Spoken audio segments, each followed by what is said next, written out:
why AI agents fail on real projects and how I fixed it. Everyone starts here. Most people use AI coding tools in the same way. They open Cursor, Claude Code, Codex, and then they type something like, build me this function or build me this feature, build me a blog CMS, build me Stripe subscriptions, and refactor this dashboard. Sometimes that works when it's small and contained. Usually it doesn't. The agent writes some code, something breaks, then it forgets what happened, then it starts editing random files. Eventually you end up with a giant conversation that no one really trusts. Sometimes you run out of credits. People look at that experience and conclude that AI agents aren't ready for real software projects. I think that's the wrong conclusion. The problem isn't the model. The problem is the workflow. You're giving the agent the wrong job. Most people ask the agent to do two completely different jobs at the same time. Job number one is understand the system. Job number two is modify the system. Humans don't work like that. A good engineer doesn't immediately start coding.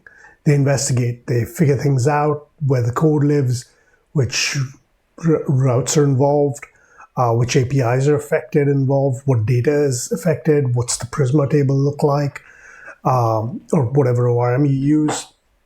Production constraints, what can break, what needs to change when we deploy the change we're making from dev into production.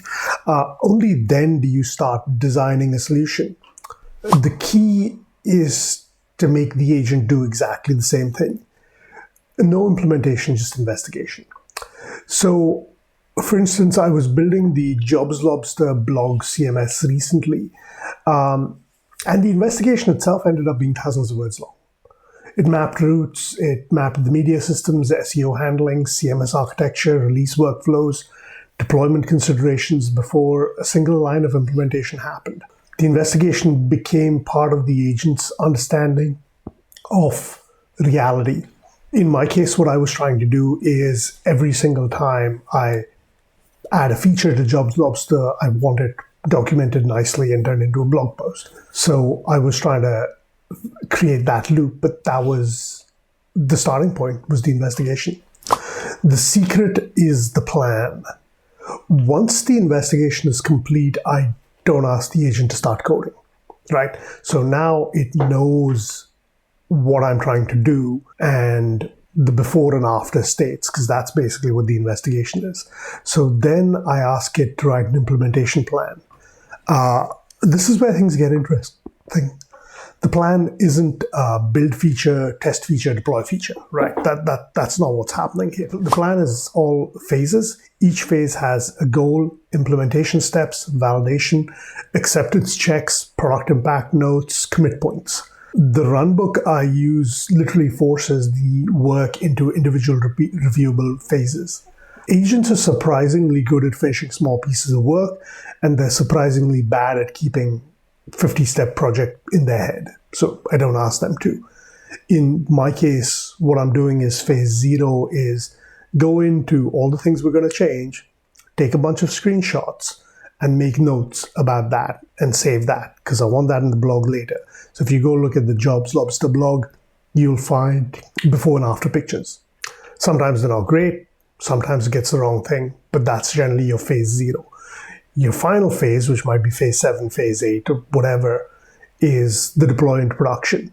But in the middle, each phase is independently committed. It has an independent change log.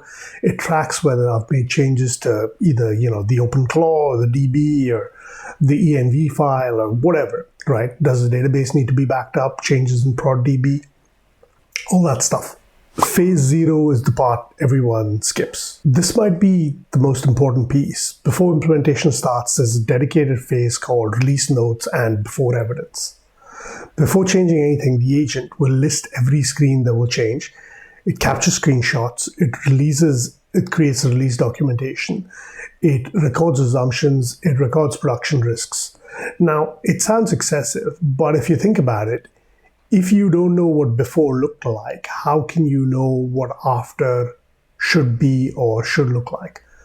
My planning system literally requires capturing evidence before work begins. Most AI workflows never do this. That's why your AI workflow feels chaotic. The Agentic Loop. Now let's get into implementation. This is the loop. The agent completes one phase. Then, before moving on, it must update the plan, record what changed, record the production impact, run validation, update documentation, commit, push, and assuming there are no blockers, only then does it move to the next phase, right? There's a bit in the plan that says if there are blockers, stop and ask the user for input. If you do it this way, it changes everything because now the agent always has the current map of reality. It knows what's been completed, it knows what remains, it knows what risks exist, what validation passed, and instead of maintaining context inside a chat window, the context lives in the investigation document and the phased implementation plan. That's the real win here.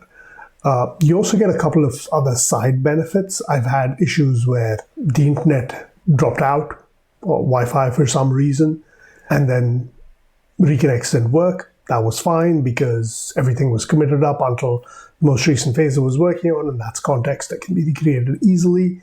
Other times you might run out of credits on your account or whatever, and giving it natural places to stop and having it stop in a way that you want it to stop are kind of a win. Why this works?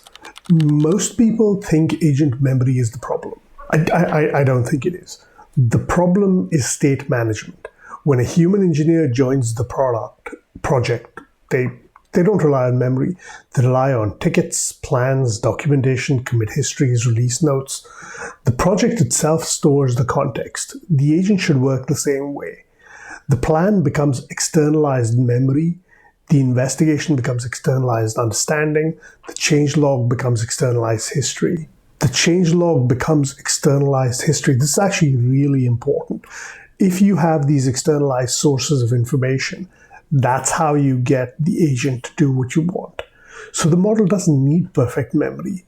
It just needs to read, right? The less you can rely on the model's context and the memory of that, probably the better, because it's a lot easier to track when it's going right and going wrong. The end of the project. The final phase isn't coding. The final phase is shipping. Archive the investigation. Archive the plan. Finish validation. Update the changelog, merge into main, trigger deployment, generate release comms. By release comms, I mean the automated blogs that come out, right? They're actually really useful. There's before-after pictures, gives you dot points of everything that changed. It gives you a release number. That release number updates in the about of the app itself.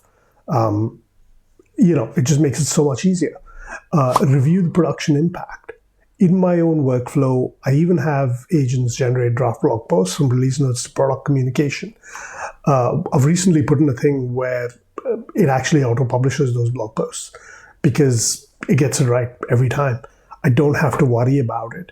I think I could do things better, maybe. The captions on the images I don't like often. Sometimes the styling of the blog isn't great. I'd prefer it if, in addition to publishing the blog, it also sent out an email to all the users and maybe threw that blog up on Twitter and LinkedIn and whatever else. I'm not a big fan of the OG image it generates. It just gets them off Unsplash at the moment. But those are all optimizations. The core win is massive. And if you can get all the other stuff, that's like win-win-win. Nothing's stopping me from doing the other stuff too, right? The feature is not finished when the code compiles. The feature is finished when the change is documented, validated, deployable, and explainable. So in conclusion, I think a lot of people are asking, how do I get the agent to write better code?